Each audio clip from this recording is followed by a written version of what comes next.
Dulcy, can you help us understand where we are today compared to where you were when you first met Christina in terms of total time frame? How long ago was that? I think I met Christina.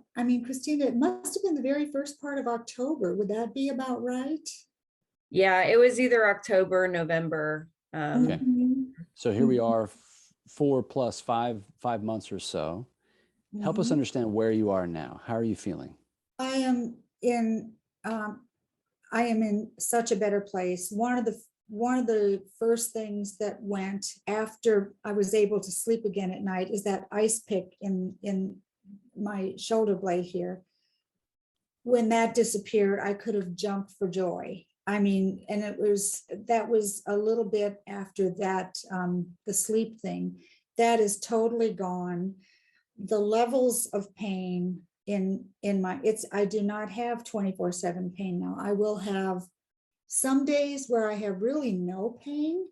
I think I'm still a little psychologically fragile with it, because when you go through this for so many months, you're just like, oh my God, now what's going to happen? And I'm trying to get over that. But I might have an occasional twinge. And again, probably to be expected at my age. And whenever I think about what that awful MRI showed, it's a wonder, I don't have more, but I feel back to myself. I really do. Excellent. Tell us your big takeaways. You've gone through quite a remarkable experience with this fall that resulted in this persisting pain. All the words and the diagnoses that the doctor showed you and gave you, this failure to get relief through medicine and through your general therapy, and then finally a relief. What are your big takeaways, Dulcie? I really wish that more people knew about this method, because I know I'm not the only one, and it has been an absolute game changer. Totally a game changer.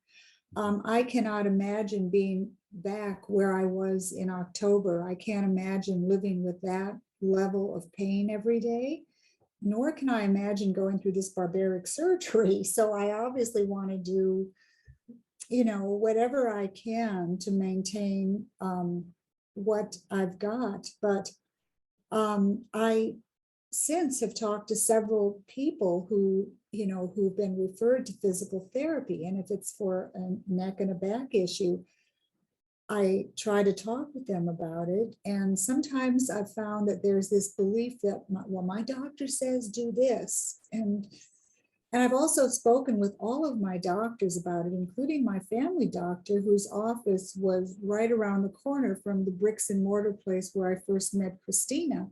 And she had never heard of the McKenzie method. She had no idea about it.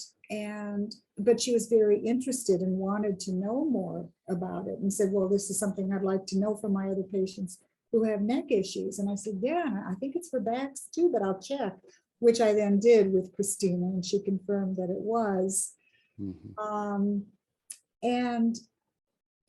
It's kind of frustrating to see some people that I know of go through physical therapy and not be doing any better, when, I've had this experience and I see how profound it is. So I wish I could do more to help get the word out, but I have talked to all of my doctors about it, and their physicians assistants and their nurses, and I do keep talking about it wherever I can, because I think for me it has been an absolute game changer. Dulcie, what kind of reaction did you get from those medical clinicians when you shared it? Kind of a dismissive, well, in fact, when I finally got cleared by this surgeon who gave me, like on March 17, he did the strength test, balance test, he did everything, and said, you don't need to come back, just keep doing what you're doing.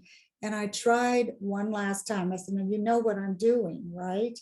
And he said, you're doing physical therapy. You can lead a horse to water, right? Yeah. Now, the physician assistant of one of the physicians was formerly a physical therapist herself, and she knew all about it and has been very interested, supportive, curious, all of that. Now, I have two sisters, much younger in one case, who've both had 2 neck surgeries. And then it may be, not appropriate for them at this stage to even have this kind of treatment, but this has not cured their issues having the surgery. And I wish that more people could avail themselves of this before, going to that step that I would think would be just kind of the last step you would take if you had to.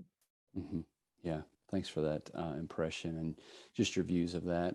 We're frustrated too, by the way, in case you were wondering, as clinicians, when we try to go and say, look, I think I can help a lot of your patients, we sometimes get the similar reaction where it's, I'm too busy, thanks, but I'll keep doing what I'm doing. Hear the entire episode for free on iTunes, Spotify, other favorite podcast players, or go to mechanicalcareforum.com.